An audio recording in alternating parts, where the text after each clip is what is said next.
Hello, and welcome to my first kind of weekly recap / log video.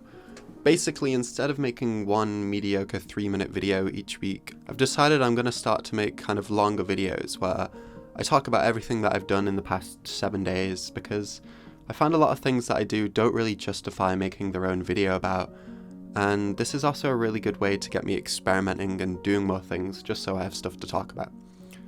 Now, this isn't going to be something which I do every week. I'm still going to have those normal videos that are like first impressions, or I've got a couple of cheap camera reviews that I'm working on.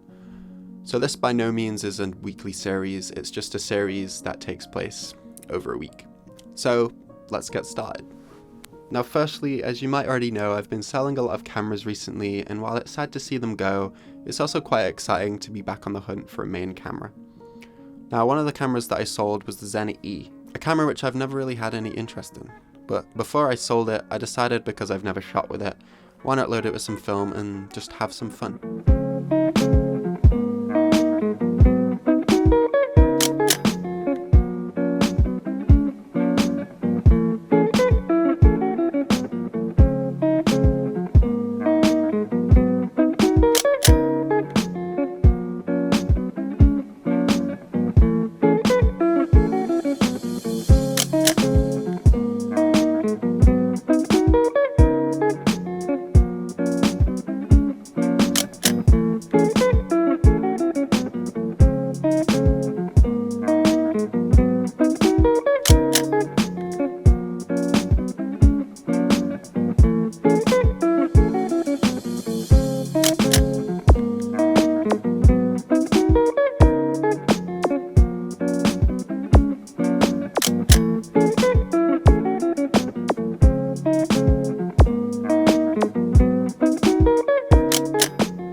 Now the first thing I noticed about the Zenit is it is built like a brick.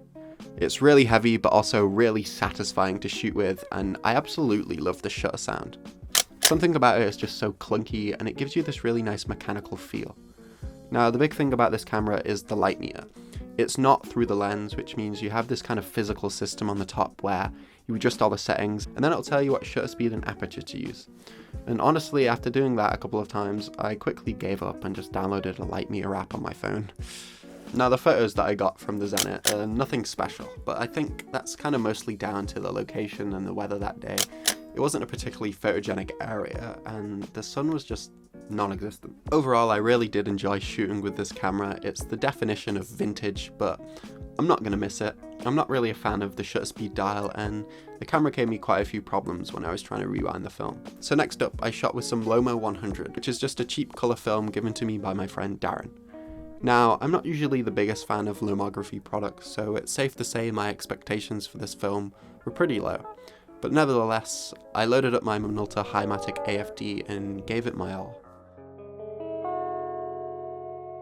Yo, check it, 1 for Charlie Hustle, 2 for Steady Rock, 3 for the 4 coming live, future shot. It's 5 dimensions, 6 senses, 7 firmaments of heaven and hell, 8 million stories to tell, 9 planets faithfully keep an orbit with the probable temp. The universe expands length, the body of my text possess extra strength. Power lifted, powerless, up out of this towering inferno. My ink so hot it burned through the journal. I'm blacker than midnight on Broadway and Myrtle. Hip-hop past all your tall social hurdles, like the nationwide projects, prison industry complex. Working class poor, better keep your alarm set. Streets too loud to ever hear freedom ring. Say evacuate your sleep. It's dangerous to dream, but your chain cat gets it. You dead now. Killing fields need blood to raise the cash cow. It's a numbers game, but shit don't add up somehow. Like I got 16 to 32 bars to rock it, but only 15% of profits. Ever seen my pockets like 69 billion in the last 20 years spent on national defense, but folks still live in fear like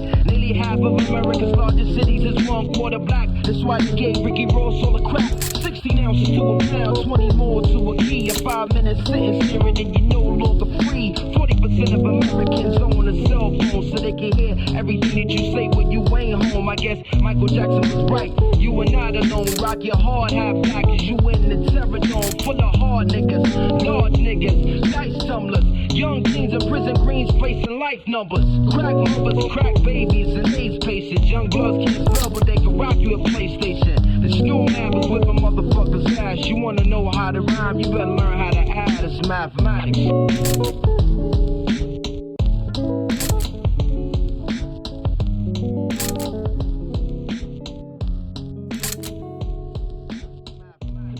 So looking at what I got back, I have to say I'm pleasantly surprised. The photos are delightfully vanilla, which might sound like a bad thing, but for some reason I was expecting kind of some gimmicky colour science, which I'm just not a fan of at all. So yeah, if you showed me this Lomo 100 next to some Fuji C200, I probably couldn't tell you the difference. And speaking of Fuji, the next thing on my list is this. The Fuji Zoom Date 120V. An absolutely tiny camera, gifted to me by my good friend Charlie. Now, my experience of the past with cameras which have such a inappropriate zoom has been somewhat bad, but I tried to forget all that and just enjoy myself.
So I'm not actually entirely disappointed with most of these photos. They're all sharp enough and in focus, except one. And while you're not going to get prints that you can blow up to a ridiculous size with this camera, it definitely delivers on that lo-fi aesthetic. Overall, this is a really good little shooter. I believe it cost about £25, which is a little steep, but this camera's averageness is fortunately overshadowed by just how tiny it is. I could see this being the perfect camera for me to take to football matches or concerts and such, if it wasn't for this camera, which I'll have a dedicated review on next week. So moving on from cameras, yesterday I went to a couple of exhibitions over in Liverpool, and for the most part they were odd. Although one actually stuck with me. It was 1948 Olympians by Catherine Green, which is a series of portraits of former British Olympic athletes who took part in the 1948 London Olympics. Now, I'm not usually a fan of portrait photography, but that being said, I was enthralled by this exhibition, as it wasn't just photos of former athletes framed on a wall. Paired with each image was a pair of headphones where you could listen to the old age athlete talk about what it was like back then and what they went through. I really like the mix of visual and audio elements together, and I've experimented with it in the past, but I'd love to do something to this extent. And lastly, I just wanted to mention that to all the people that bought prints from me a while back over on Instagram, they've been finally shipped out, so they should be with you shortly. So yeah, that's it. Thanks for watching. Let me know what you think of this kind of new format. Do you love it? Do you hate it? Let me know. Bye.